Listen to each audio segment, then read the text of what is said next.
I would challenge you to read this because I feel like this book is not for everyone because it's fantasy.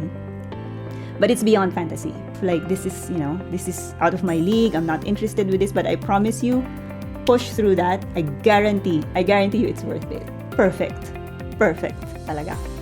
Hi everyone, this is Paul of Read, and as you know in this channel, it's all about spreading the love and joy for literature. And we hope our little channel helps you find the right book for you. For today, I'm super excited to share with you one of my most loved, most enjoyed, ultimate 5-star book. It's called Piranesi by Susanna Clarke. Not new, super not new. I think it was published 2020.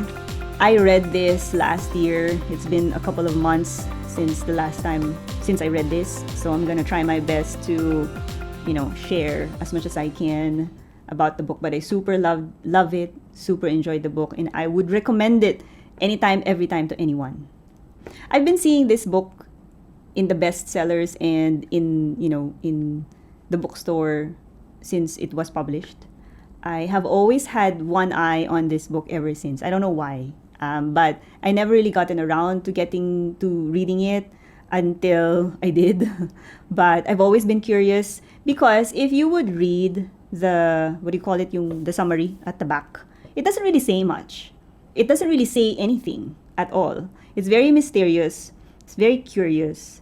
It's very fantastical because it is. The book is fantastical. So it doesn't really give much. So, and I wondered, every single time I see this book anywhere, and anyone who have read Piranesi, they've always had such high praises about it. It is a very slim book. You will finish this in one sitting, maximum 2 days, and you're done. And primarily because you wouldn't be able to put it down as well. So I'm so happy I finally gotten around to it. The story is, like I said, fantastical. And if you read the summary at the back, it really won't give you much. But I'm going to try to describe enough so you would be interested. So Piranesi actually is the main character, is the main protagonist. He lives in a house, in a big house.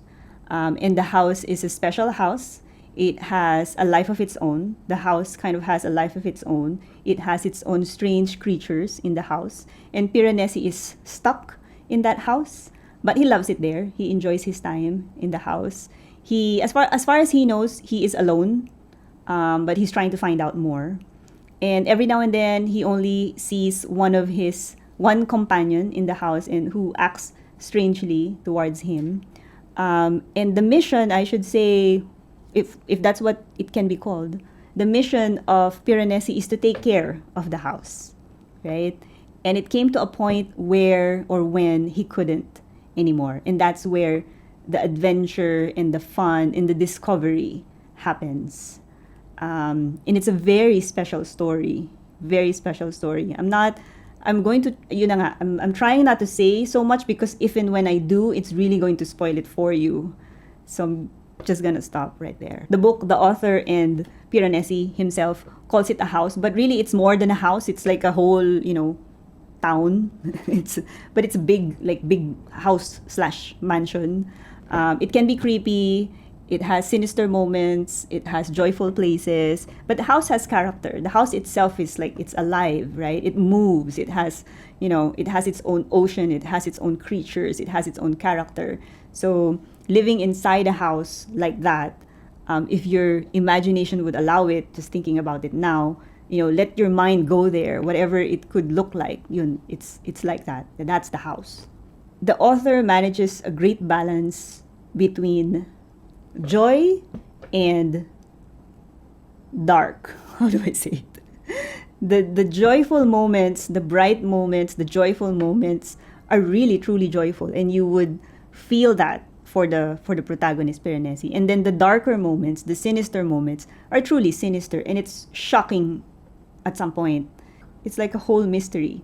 You only know as much as what Piranesi knows because he is talking, it's kind of like talking from a first person perspective because you are essentially reading Piranesi's journals because he writes everything that happens in his life every day. So you only know as far as what he knows. So the discovery of what he is, and the discovery of what is the house, and the discovery of how he got there, that's the catharsis. That's like perfect. Perfect talaga.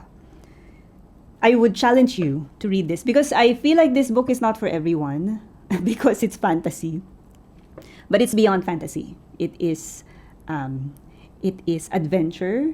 It is innocence. It is also love, kind of. May love din dyan. And it is really self-discovery and understanding in all that package. It's really like solving a mystery. Really solving a mystery. And at the point when you solve the mystery at the end, it feels good. Like I said, there's that catharsis, but also it feels sad. And you'll get it when you read it. It's really good that way. So I would challenge you to read it because it's definitely, I would say it's almost like everybody's outside of their comfort zone, right? It's not your typical fantasy. It's not fantasy. It's kind of that way, but it's not. It's not your typical fiction. The first few pages, I could imagine it would be a bit of a challenge because you have to remember that you are reading Piranesi's journals, right? So he assumes, the author and Piranesi assumes that you already know what he's talking about. So he's not going to explain anything, right? And he lives in this strange house.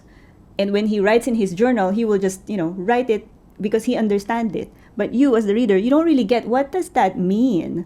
Why is he talking about an albatross? Why is he talking about the ocean? What does that mean? So the first few pages, I could imagine it might turn a few people off. Like, this is out of my league. I'm not interested with this. But I promise you, push through that. I guarantee you would like it. I guarantee you it's worth it. Yeah. It is a book I would file under, what's my caption? It is a book that I would file under books I wish I could read for the first time again. So yeah, I love it. I hope you give it a try. And I am confident that this is a good book. I challenge you to get out of your comfort zone, to get out of your fiction comfort zone and read something totally different. It's not fantasy. It seems like it's fantasy. It is not, I promise you.